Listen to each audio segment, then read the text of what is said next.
La région de l'Adamawa est née de l'éclatement en 1983 de l'ancienne province du Nord en 3 entités, le Nord, l'Adamawa et l'extrême Nord, avec sa capitale Ngaoundéré.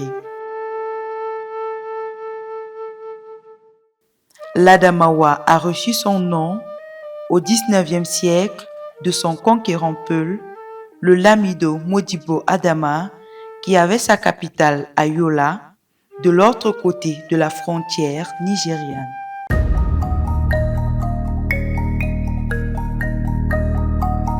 Bienvenue dans l'Adamawa, terre de passage et d'accueil, où le vent des cimes caresse le Sahel au seuil. Entre les falaises de Mbé et l'ombre des savanes, une plante sans racines, loin des caravanes. Lausonia inermis, non savant pour un destin sacré, ici on l'appelle le Nalé, trésor au creux de la main nichée. Venu d'Égypte ou d'Iran, il a conquis les plaines, coulant comme un secret sur la peau des belles dames, jusqu'à leurs veines. Tout commence par le pas cadencé des Fulbe, du Massina au Nigeria, sous un ciel dérobé. Ils n'avaient pas que l'or, du bétail pour bagage, ils portaient le henné, gardien de leur sillage.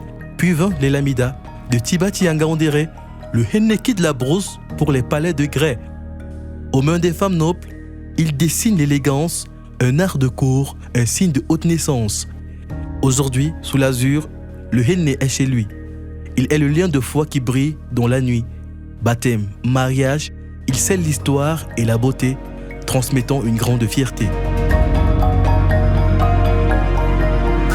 Le choix du dessin est fait par le client. Quand il vient, il donne son modèle et on pratique ça sur sa peau. Si c'est pour le mariage, il y a certaines personnes, donc les mariés donnent leur modèle. Le henné est un dessin que beaucoup de gens font pour se rendre belle, précisément dans le Grand Nord. Ici à Ngaoundéré, le henné occupe une place vraiment importante car lors des cérémonies, la plupart même des cérémonies, il faut mettre ça pour se sentir belle et tout.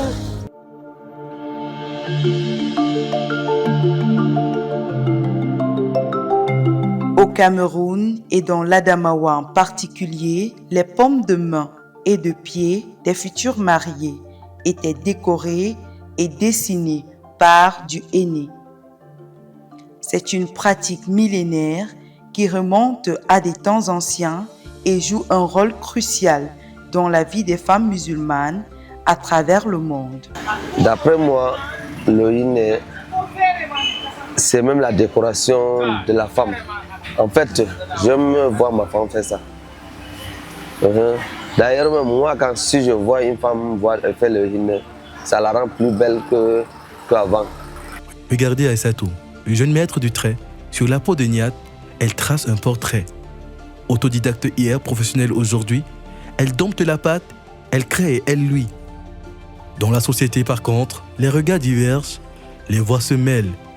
L'influence est là, ancrée dans le présent, défiant les critiques, bravant le cours du temps. Le henné dans l'Adamawa a cessé de voyager. Il a tant marqué la terre qu'il semble y être né. Empreinte indélébile, mémoire des pas, le Nalé ne s'efface pas, il définit pieds et bras.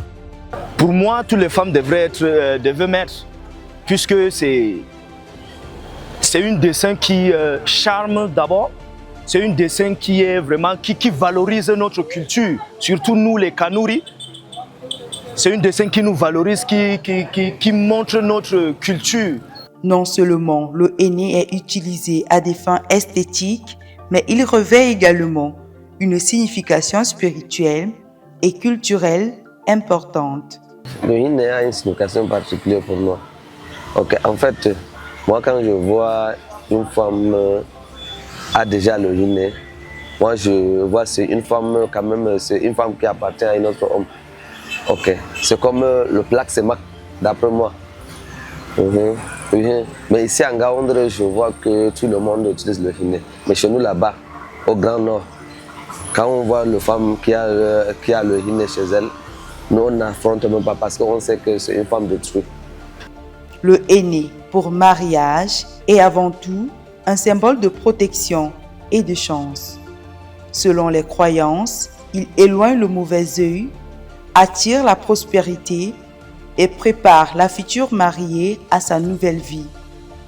La couleur laissée sur la peau est souvent interprétée comme un signe de bonheur conjugal et d'amour durable.